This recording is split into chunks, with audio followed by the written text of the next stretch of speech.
Desde que Enrico Fermi lanzó su famosa pregunta, ¿dónde está todo el mundo?, hemos reflexionado sobre el misterio de la paradoja de Fermi.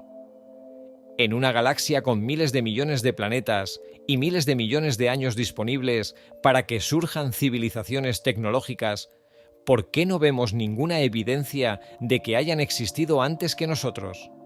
Existen muchas respuestas posibles, que van desde lo esperanzador, como la idea de que somos los primeros en superar enormes desafíos evolutivos, hasta lo aterrador, como la posibilidad de que toda civilización avanzada termine inevitablemente destruyéndose a sí misma. Y hoy vamos a explorar una de las muchas teorías que existen, que además rara vez se menciona, y la hemos evitado, porque, francamente, no queremos que sea la verdadera respuesta a la paradoja de Fermi. Esta teoría sugiere que no vemos a otras civilizaciones porque el viaje interestelar es simplemente demasiado difícil para que alguien se moleste en hacerlo.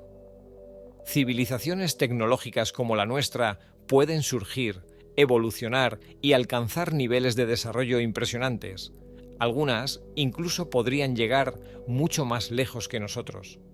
Pero ninguna lograría colonizar la galaxia porque enviar seres vivos entre las estrellas es tan complicado y costoso que no vale la pena. Entonces, la pregunta de hoy es: ¿está la humanidad condenada a pasar el resto de su existencia confinada en nuestro propio sistema solar? Hay dos factores que complican el viaje interestelar, y el primero es el más obvio, y, quizás, también el más solucionable. Las distancias son absurdamente enormes. La estrella más cercana a nosotros, Próxima Centauri, está a 4.2 años luz de distancia. Esto significa que, incluso con la nave más rápida jamás construida por la humanidad, la Parker Solar Probe, que alcanza una velocidad de 163 km por segundo, tardaríamos más de 7.000 años en llegar. Y eso si estuviera viajando en la dirección correcta. ¿Es esto un callejón sin salida? No necesariamente. Hay proyectos y propuestas revolucionarias que buscan reducir este tiempo de viaje. Por ejemplo, el programa Breakthrough Starshot propone enviar una flotilla de pequeñas sondas espaciales del tamaño de un microchip, impulsadas por velas solares. Estas velas serían aceleradas hasta el 20% de la velocidad de la luz, utilizando un enorme conjunto de láseres terrestres. Claro, enviar chips diminutos es una cosa, pero enviar humanos, con todos los requerimientos de soporte vital y protección contra la radiación interestelar, es un desafío monumentalmente más grande.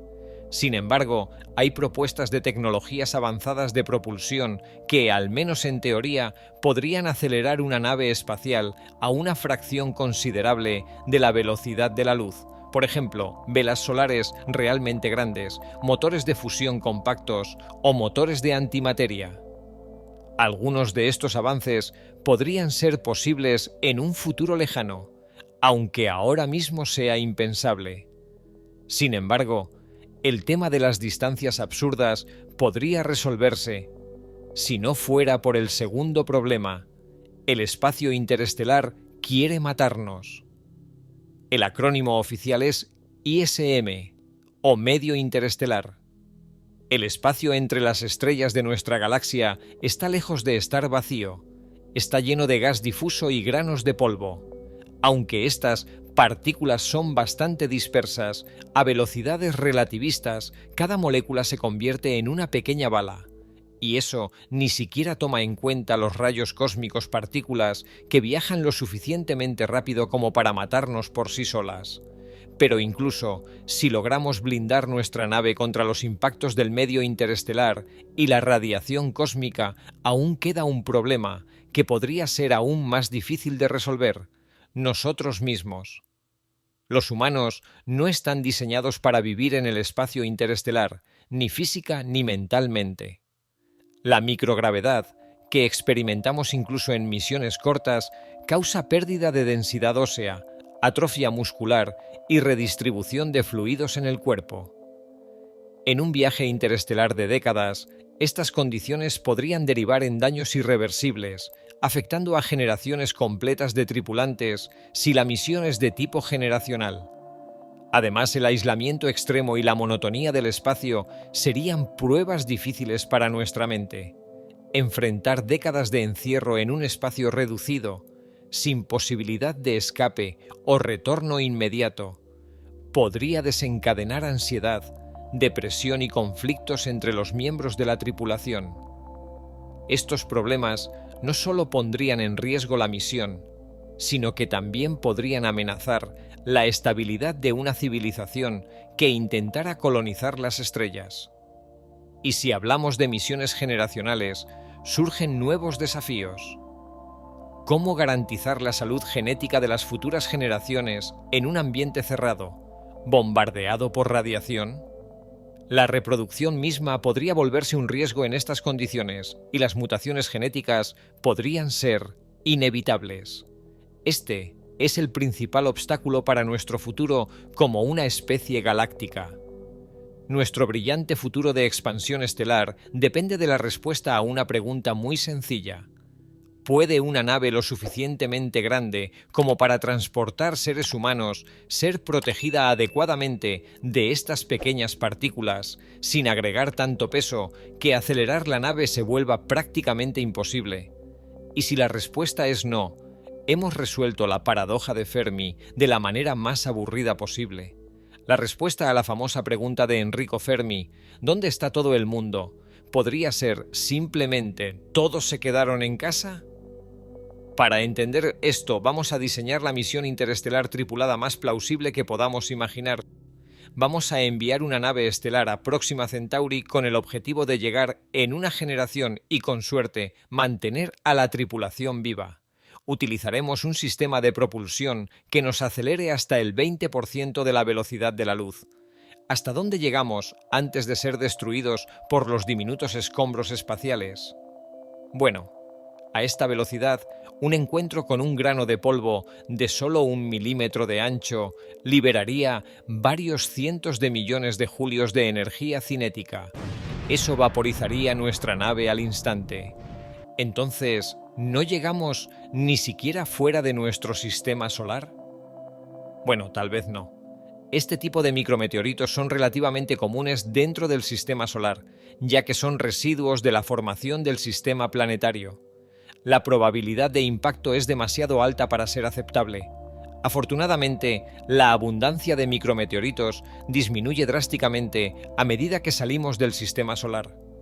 Así que tal vez podamos salir directamente del sistema solar para evitar la mayor densidad de escombros en el plano eclíptico. Y tal vez podamos usar láseres o alguna tecnología similar desde la Tierra para abrir un camino frente a nosotros. Luego, nos dirigiríamos hacia Próxima Centauri y veríamos hasta dónde podemos llegar en esos 20 años de viaje antes de ser alcanzados por la radiación cósmica o destruidos. Para averiguarlo, vamos a revisar cómo es realmente el medio interestelar. Está compuesto por 99% de gas en términos de masa y solo 1% de granos de polvo extremadamente pequeños. El gas está compuesto en su mayoría por hidrógeno en 90%, con el resto siendo helio y trazas de elementos más pesados. La densidad promedio del gas a través del disco de la Vía Láctea es alrededor de 1 átomo por centímetro cúbico. Sin embargo, el Sol se encuentra en una región de baja densidad conocida como la burbuja local, probablemente creada por una explosión de supernova en el pasado. En estas regiones, la densidad promedio es de 1 átomo por cada 10 centímetros cúbicos. El polvo está compuesto por moléculas de silicato y carbono, que se agrupan en pequeños granos.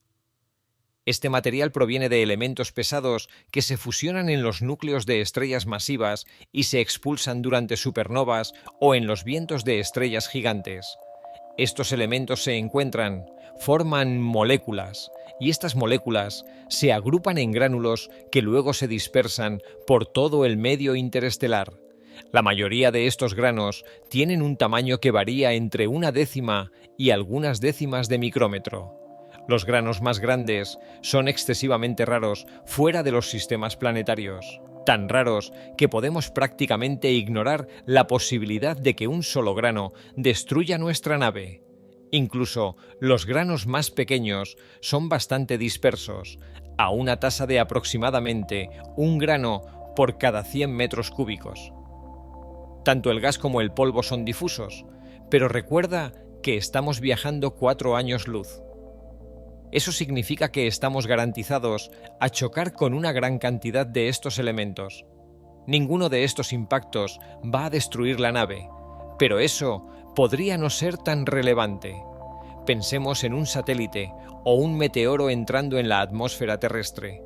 Comienzan a quemarse casi tan pronto como entran en las capas superiores de la atmósfera, donde la densidad del aire es solo 1/1000ª de la densidad al nivel del mar.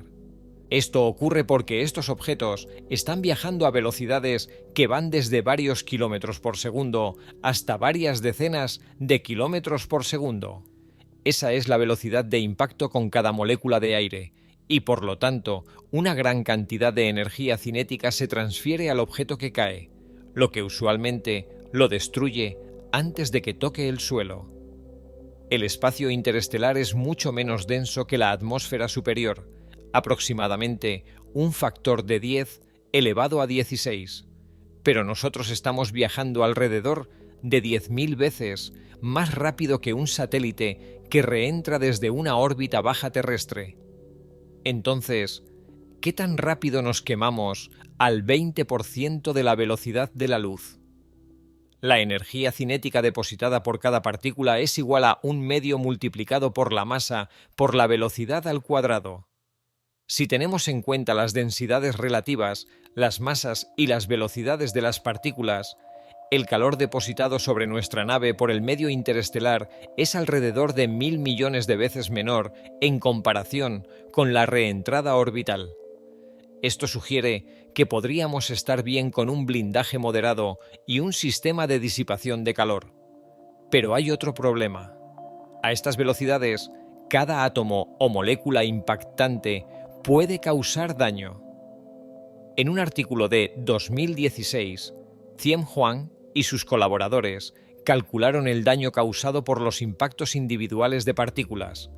Ellos concluyen que los hidrógenos y helio ligeros no causan daño duradero, simplemente depositan calor.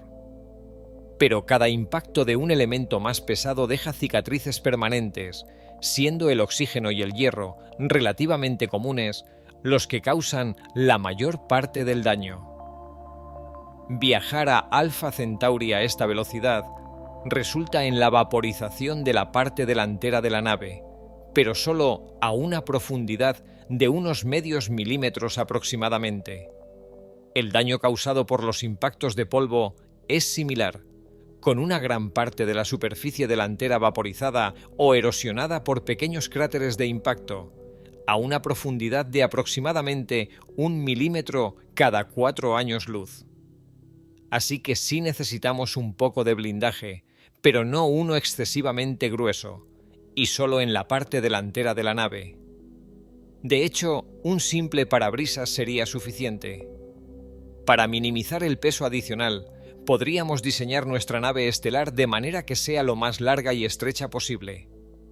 El artículo de Huang no estaba realmente enfocado en la viabilidad de misiones tripuladas, sino en misiones como Breakthrough Starshot, donde la nave espacial es un chip delgado como una oblea, para el cual una ablación de 1 milímetro es significativa.